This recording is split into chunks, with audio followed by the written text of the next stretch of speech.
¿qué tal? Para conocer cuál es la situación de la protesta en Saramurillo. Sabemos que se presentó con la retención de fiscales en contra de su voluntad. Las personas han manifestado que no estarían viniendo a Lima como se tenía previsto para las conversaciones. ¿Cuál es la situación? Bueno, felizmente hoy día actualmente no nos encontramos en una situación en la cual hayan detenidos a la fuerza. Nosotros desde la Oficina de Diálogo de la Presidencia del Consejo de Ministros, desde un primer momento hemos estado abiertos al diálogo. En 2 oportunidades han viajado equipos desde Lima, liderados por el viceministro de Cultura, de Interculturalidad, así como un asesor presidencial, el señor Jorge Villacorta, más representantes de los diferentes ministerios. Han viajado a Iquitos para establecer diálogo con, primero, las autoridades y también con los representantes de Saramurillo. Diría que en más de 2 oportunidades se ha ofrecido hacer el diálogo, ya sea en Iquitos, ya sea en Saramurillo.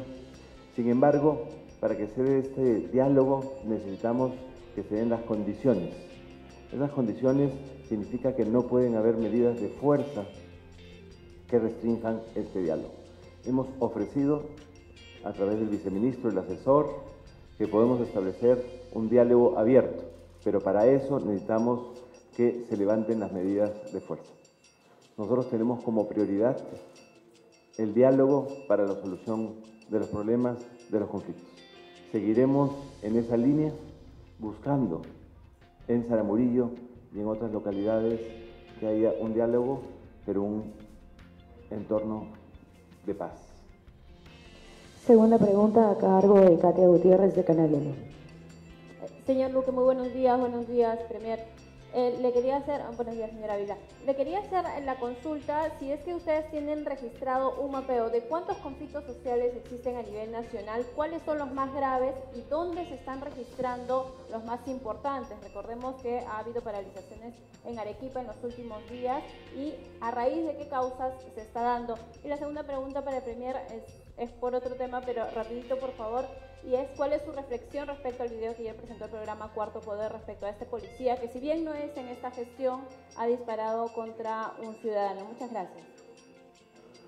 Sobre el tema de conflictos y el número, cuando ingresé a trabajar a la presidencia del Consejo de Ministros, la situación era de 111 controversias, de las cuales 43 se podían definir como conflictos. Y se ha venido manejando desde esa fecha justamente para buscar la solución. También les digo, como les mencioné hace poco en el Congreso de la República, lo que también hemos encontrado es que muchos de los acuerdos que se habían dado en el gobierno anterior no habían tenido la prioridad dentro de cada sector para llevarse a cabo. Entonces, sí entendíamos que existía un malestar de parte de la población involucrada en algunas mesas de diálogo sobre los pocos avances que se habían dado a nivel de los compromisos del gobierno anterior. Parte de los temas justamente que queremos trabajar de aquí en adelante es asegurarnos que se llegan a acuerdos que realmente pueden ejecutarse y además asegurarnos que esa ejecución se dé. Por eso la importancia de lo que hemos anunciado en términos de tener una oficina de monitoreo y seguimiento de los acuerdos que se llega a nivel de gobierno. Y no solo es una oficina desde la presidencia del Consejo de Ministros. El jefe de la oficina de diálogo, yo le llamo alto comisionado para estos temas, tiene que tener una influencia e injerencia directa en el resto de los sectores. Acá no se trata de que sean acciones individuales a nivel de los ministerios. Tenemos que actuar como gobierno central y además tenemos que actuar como gobierno en general. Cuando hay un conflicto, muchas veces las comunidades, la población involucrada no está pensando entre la diferencia entre el gobierno central, el gobierno local o el gobierno regional. Finalmente tenemos que actuar como uno. Sobre el segundo tema sí hemos tomado conocimiento, la verdad es lamentable y ya hemos pedido que se hagan las investigaciones pertinentes para que se sancione a los culpables. Tercera pregunta, Carlos, de Carlos Villarreal, de RPT. Buenos días. Una pregunta para el señor Luque. ¿Usted considera que el tema de la prevención de conflictos ha sido un punto débil en las anteriores gestiones gubernamentales? Porque eso es lo que más se ha criticado, que el gobierno actúa cuando ya los conflictos han estallado y, como decía el premier, han sido una especie de bomberos, ¿no?, que han ido a atender justamente estas situaciones, lo que ha generado lamentablemente desapariciones y muertes. La segunda pregunta, premier, sobre otro tema. Los voceros de los partidos de oposición, básicamente del fujimorismo, están pidiendo que el actual ministro de Educación, Jaime Saavedra, dé un paso al costado por el tema de toda la preparación para los Juegos Panamericanos y que inclusive él podría ser interpelado en el Congreso de la República. No se descarte esta posibilidad. ¿Qué piensa de esto? Y otra pregunta, señor, la última. El congresista Johnny Lescano pide que las modificaciones a la UIF sean sometidas a una consulta popular, a un referéndum. ¿Usted ve viable esta posibilidad? Gracias.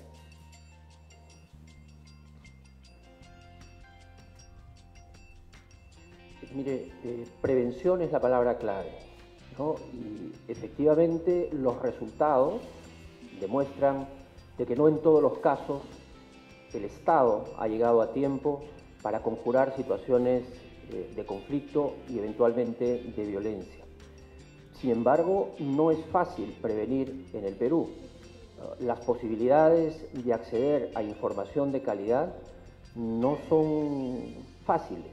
Es decir, este es un país con dificultades para tener una aproximación rápida hacia los actores sociales, porque además los conflictos sociales estallan en lugares alejados, donde no necesariamente el Estado tiene alguna agencia, alguna representación.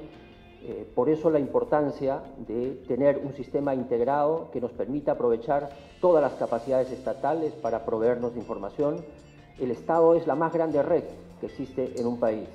Los agentes de salud, los profesores que enseñan a comunidades nativas, etcétera, están en los lugares alejados.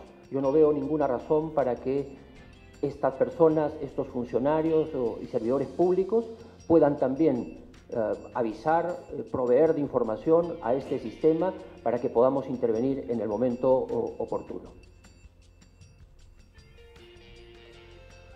Sobre el ministro Saavedra, nosotros consideramos que el ministro Saavedra inició hace algunos años lo que le llamamos una reforma en el sector educación. Creemos que esa reforma va en el camino adecuado, hemos tenido avances.